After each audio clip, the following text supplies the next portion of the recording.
ginawa rin.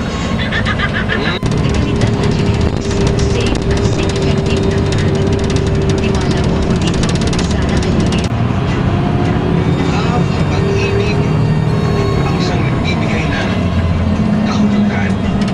O, should I say, mas malalim na kahulugan na nagbibigay ng kulay.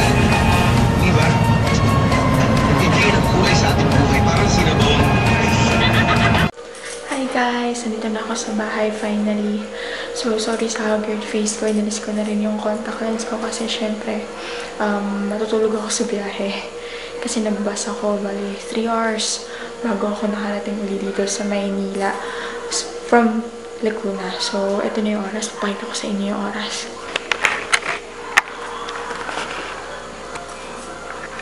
So, kung makikita nyo, 5 minutes na lang. 11 na.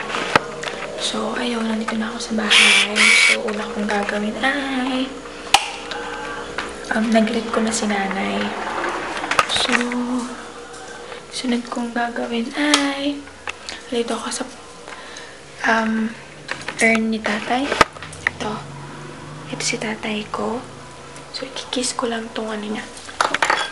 Hi, tatay! Hi ka sa mga YouTube viewers ko. Hi, YouTube! So, ito si tatay ko. Yan. So, ito yung abo niya. Oops. So, next kong pupuntahan is si Caramel.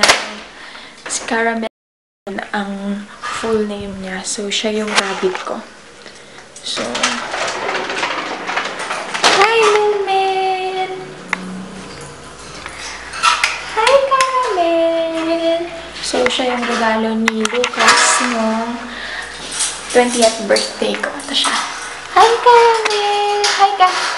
Kumain ka na? Kumain na ikaw, Melmel? Hi ka! Hi po! So, siya yung rabbit ko. Hi, Melmel! So, papakainin ko muna siya kasi baka hindi siya pinakain.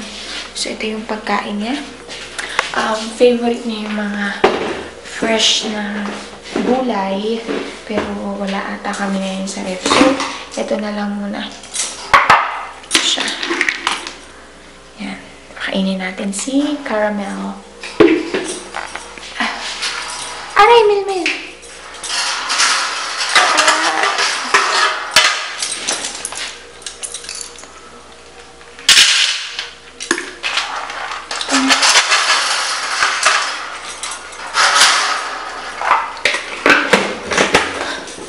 So, yun. Tapos ko na siyang pakainin. Papakita ko sa inyo yung binili kong pasalubong. Okay. So, yun. Papakita ko sa inyo yung binili ko. So, hindi ako nakabili ng buko pie kasi grabe yung bus. Hindi man lang ako pinakisuyuan. Talagang nilagpasan niya lang yung bilihan ng buko pie. So, wala akong magagawa. So, papakita ko sa inyo yung mga binili ko. Buksan ko lang yung ilaw. Ayan, bukas na yung ilaw. So, ito. Yan, mga gamit ko. Tabi muna natin. So, ito na lang yung binili ko. Pagkababakos ng bus, kasamang inasal. So, ito ata, ito yung pasalubong ko sa kanila. Ito yung puto. Puto tsaka dinuguan. Ayan. Tapos, ito, hindi ko na alam kung anong tawag dito. Basta chicken. Chicken siya. Ayan. Pecho yun. Pecho. So, naakit muna ako sa taas para magpalit. Tapos, kakain muna ako kasi nagutom ako sa biyahe. Yun lang. May na lang ulit. Bye. So, ayun, naisipan ko bago ako magpalit ng damit, magkakain muna ako kasi nagutom na talaga ako. So, ito yung ulam ko. Yan, siya yung binili ko sa Mang Inasal. Pasalubong ko dapat talaga sa kanila yan. Kaya lang, malaki naman yung pitso. So, yung kalahati kakainin ko. So, yun lang. Ito, panoorin nyo kung paano ako kumain.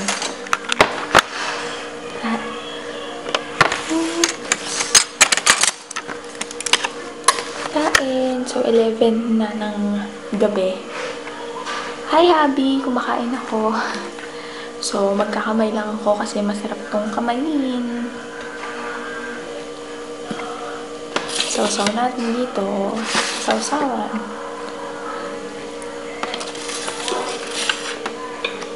Kaya, anong ginagawa niyo? Masarap yung kanin, eh. Nakabalot sa may saging.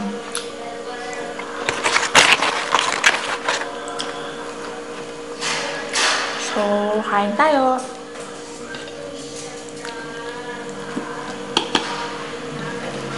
Kain.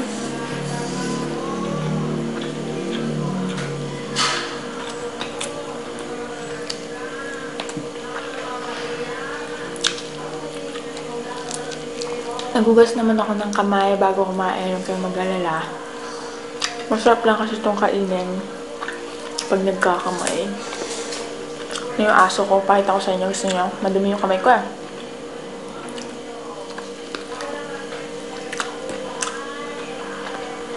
Ganito lang magkamay, gaganyanin nyo. Gusto mo nga.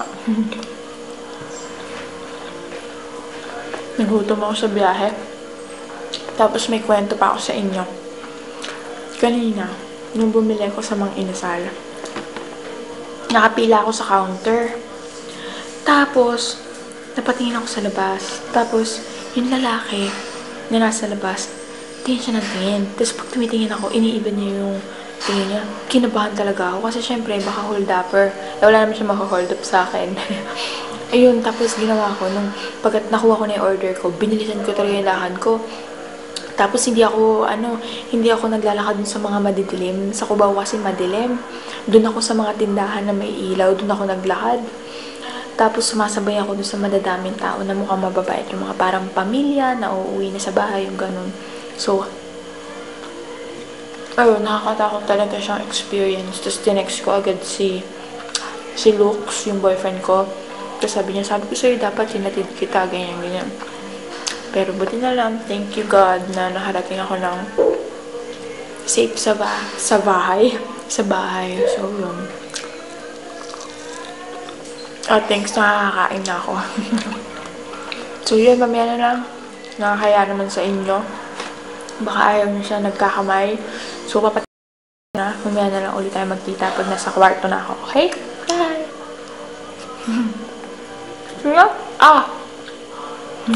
Bye!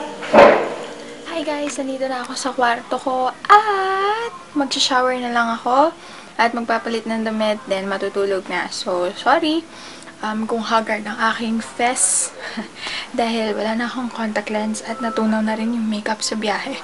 So, yun lang.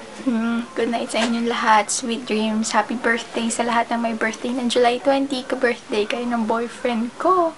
So, para naman kay hubby ko, Lux, happy birthday, happy 26th birthday, hubby. I love you so much pa. Huwag kang magbabago. See you tomorrow.